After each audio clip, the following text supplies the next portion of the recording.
On Tuesday, the 6th of June 1944, Allied forces launched the largest amphibious invasion in history of warfare, D-Day. Codenamed Operation Overlord, the Allied landings along the 50-mile stretch of beaches of Normandy marked the start of the long and costly campaign of men and materials to liberate northwest Europe from the Axis occupation. On the morning of D-Day, ground troops landed across 5 assault beaches, codenamed Utah, Omaha, Gold, Juno and Sword. By the end of the day, the Allies have established themselves on shore and could begin to advance into France, but the Allies would not be able to unite all 5 D-Day beaches until June the 12th. Trying to defeat the Allies on D-Day is the Atlantic Wall and the German army. The Atlantic Wall was an extensive system of coastal defences and fortifications built by Nazi Germany between 1942 and 1944 along the coast of continental Europe from Scandinavia to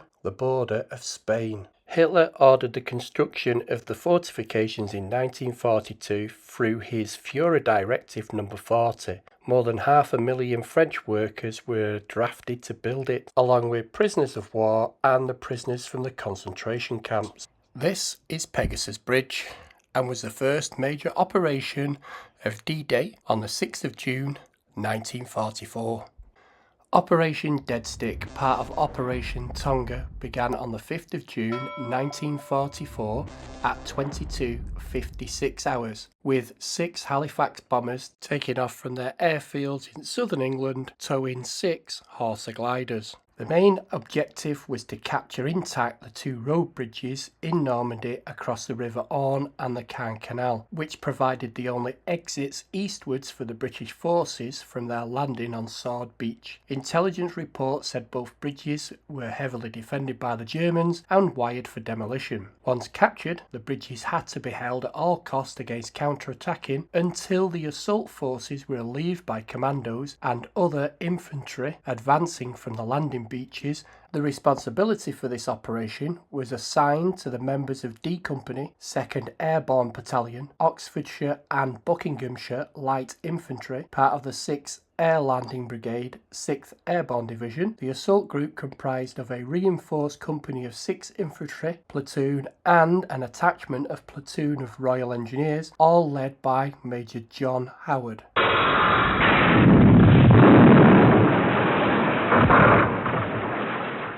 And I'm at the location of where the 3rd glider landed, just next to this pond here, if you can see it.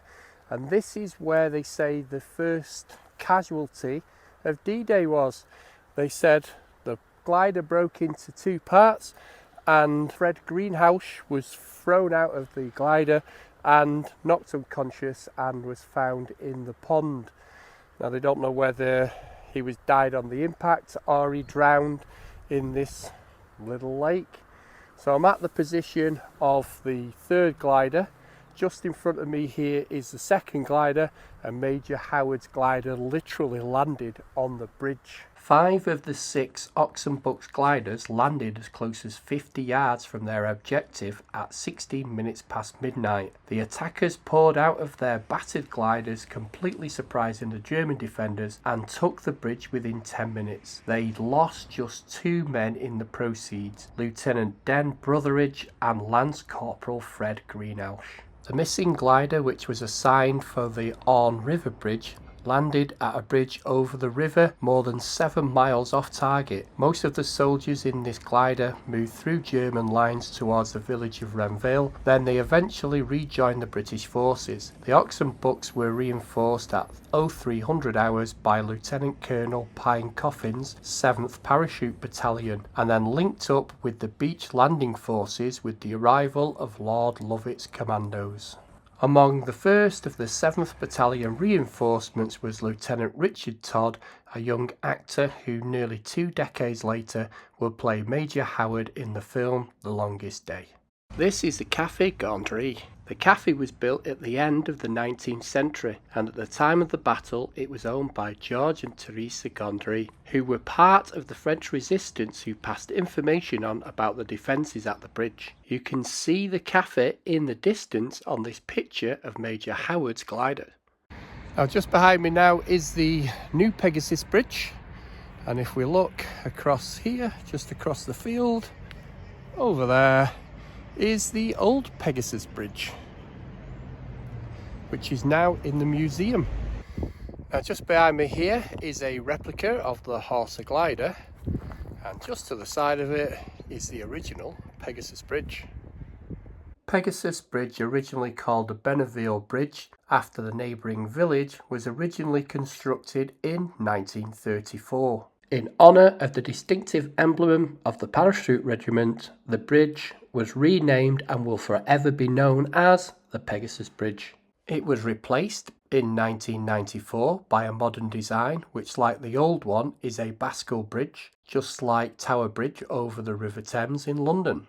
The original Pegasus Bridge was inaugurated in the museum by the then Prince of Wales on the 4th of June 2000.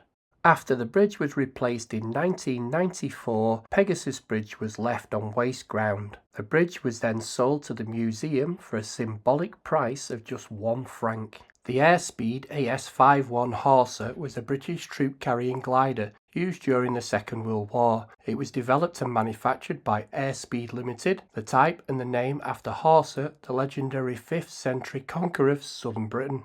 Alongside various subcontractors, the Horsa was capable of transporting a maximum of 30 seated fully equipped troops. It was also had a flexibility to carry a jeep or an ordnance QF 6-pounder anti-tank gun. The Horsa Mark I had a wingspan of 88 feet or 27 metres and a length of 67 feet or 20 metres, and when fully loaded weighed 15,250 pounds or 6,920 kilograms.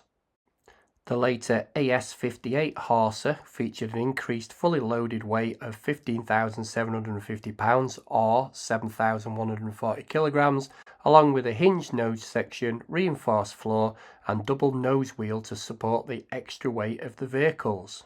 It was introduced in 1941 and designed by A.H. Tiltman. 3,655 were built, but only one original Airspeed Horsa Mark II is preserved at the Museum of Army Flying in Hampshire, England.